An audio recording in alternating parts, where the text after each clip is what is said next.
नाज़रीन, प्रोग्राम के इस हिस्से में बात करेंगे हम आलमी सतह पर उभरते हुए जो ये जंगी हालात हैं, इसके ऊपर इसराइल ने अल्टीमेटम दिया है कि गजा की पट्टी को खाली कर दिया जाए। तो अब मैं पता करूंगा, इरफान खान साहब हैं जी। अस्सलाम वालेकुम।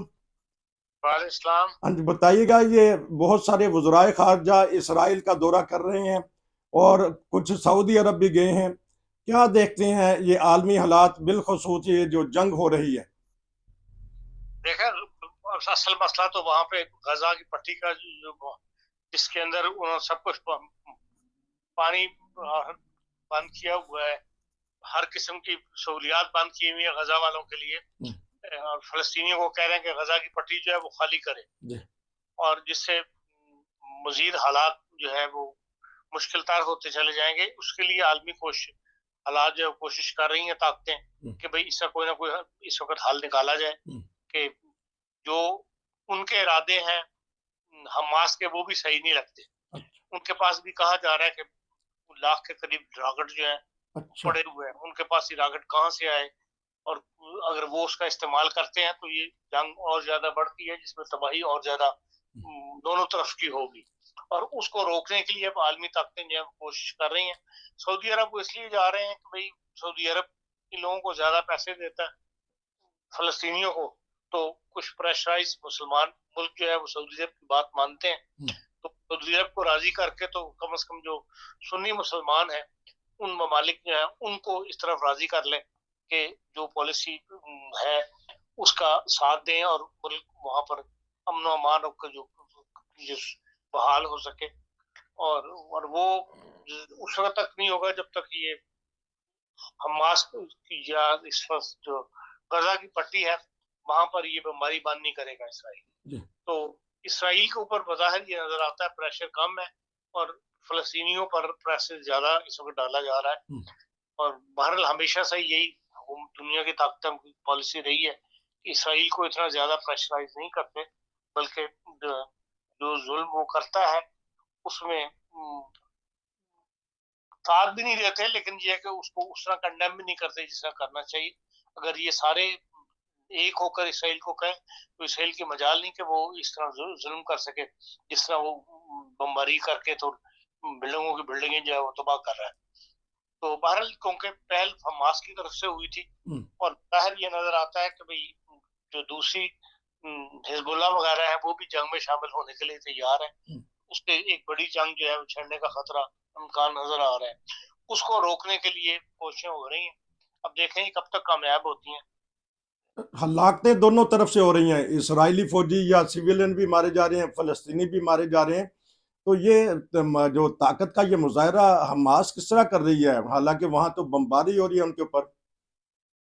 हाँ, लेकिन उनके पास जो उन्होंने एक जमाने में लबनान से जो बनाई थी सुरंगें वगैरह, उनके अंदर कहा जा रहा है बड़ा कुछ इन्होंने जमा किया हुआ है, रॉकेट्स वगैरह। और ये इस वक्त इस बात पर तुले हुए हैं कि भाई हम इसराइल को मजा खत्म तो नहीं कर सकते, किसी ताकत किसी को भी आज के जमाने में खत्म नहीं किया जा सकता। लेकिन बहरहाल इसराइल को कमजोर करने के लिए इसराइल को ये मुसलमानों का आम ख्याल है कि इसराइल को कमजोर कर लेंगे। इसराइल के पीछे जितनी बड़ी ताकतें हैं वो जितना वो उसका नुकसान होता है उसको फौरी तौर पर पूरा कर देते हैं। फलस्तीनियों का जो नुकसान होता है, फलस्तीनियों को सालों साल लग जाते हैं उस नुकसान को पूरा करने के लिए। और फिर जानों का जो नुकसान होता है, जो बच्चे मारे जाते हैं, जो फलस्तीन की मतलब नस्ल की नस्ल खत्म हो जाती है, उसको दोबारा बहाल होने में या दोबारा डेवलप होने में बहुत ज्यादा टाइम लगता है। आज भी जो फलस्तीनी इसराइल के जो इलाके हैं, जो फलस्तीन का जिसपे क्लेम है कि ये फलस्तीन है, वहां रहने वाले कोई हालत जो है वो कोई ऐसी जिसे कहना चाहिए कोई खुशकुन हालत नहीं, हालात खुशहाल जिंदगी बसर करने वाले हालात नहीं है। जी। वहाँ हैंड टू माउथ जिंदगी गुजर रहे हैं। ना वहाँ पे तालीम का कोई सिस्टम है, ना वहाँ के बच्चों को कोई तालीम मिल रही है, ना वो कोई हुनर सीख रहे हैं, ना वहाँ कोई इंडस्ट्री लग रही है। सिर्फ ये है कि मुसलमान ममालिक मिलकर जो पैसा दे देते हैं उससे वो अपनी ब्रोड बटर जो है वो चला रहे हैं। अब ये कोई जिंदगी तो नहीं है। इसलिए बहरल अमन जब भी जंग होगी उसके असरात बहुत देर तक चलते रहते हैं। और गरीब ममालिक जो है उन पर असरात ज़्यादा देर तक चलते हैं, और इसराइल जैसा मुल्क जो है जिसके साथ ताकतें खड़ी हो जाती हैं वो जल्दी बहाल हो जाता है। इसलिए कोशिश यही होनी चाहिए कि ये जंग जो है जितनी जल्दी मुमकिन है बंद हो जाए। मुजाहरे हो रहे हैं पूरी दुनिया में, न्यूयॉर्क से लेके यूरोप से ऑस्ट्रेलिया कनाडा हर जगह। जर्मनी की तरफ मैं आता हूँ, हल्की सी एक दो खबरें नज़र से गुजरी कि इन्होंने जो यहूदी इबादत गाहें हैं या जहाँ भी यहूदी रहते हैं उनके सेंटर हैं उनको महफूज कर लिया गया है, उनकी हिफाजत की जा रही है। क्या देखते हैं कि जर्मनी में भी मुजाहरे तशद्दुद का रास्ता अख्तियार कर लेंगे? देखें, जब तशद्दुद पे लोग जमा होते हैं तो फिर कुछ पता नहीं होता किस वक्त तशद्दुद कहीं भी भड़क उठे। जी जो आमतौर पे तो यहाँ पे ऐसे पुरशद्दत मुजाहरे नहीं होते, जी लोग सड़कों में यकीनन निकलते हैं, अपने ख्यालात का अपनी राय बताते हैं, गवर्नमेंट को प्रेशराइज करने के लिए भी सड़कों पर आया जाता है। कभी इस मामले में अवाम की पॉलिसी क्या है ताकि हुकूमत तक उनकी आवाज पहुंचे।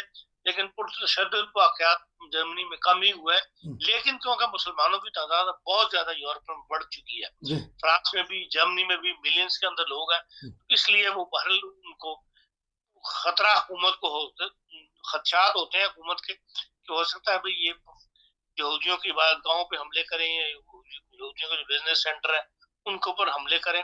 तो इसलिए हिफाजती इक़दाम जो उठाने चाहिए और वो उठाएं जर्मन गवर्नमेंट ने।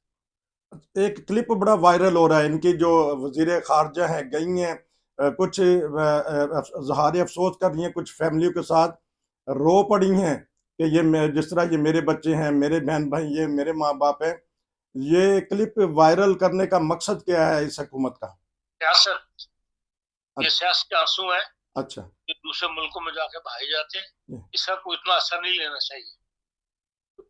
लेकिन ये कुछ ना कुछ उसमें ये है कि ये जितने वज़राए खारजा यकदम एक हफ्ते के अंदर चले गए हैं, तो कुछ ना कुछ सोचते होंगे कि कहीं ये लपेट यूरोप में ना आ जाए जंग की। नहीं, जंग की यूरोप में क्या नहीं, वहां जिस जिस खत्े के अंदर हो रहा है उसके अंदर वो चाहते हैं कि भाई ये हालात जो है वो पुरअमन हो जाए और ये एक दूसरे का मुकाबला करना छोड़ दें, या एक दूसरे के खिलाफ जो सफबंदी हुई हुई है, लड़ाई के लिए तैयार खड़े हुए हैं, उनको रोका जा सके उसकी कोशिशें हो रही हैं। आपका बहुत शुक्रिया कि आपने इन आलमी हालात पे तबसरा किया। नसीर को इजाज़त दीजिए। अस्सलाम वालेकुम। आपका बहुत शुक्रिया।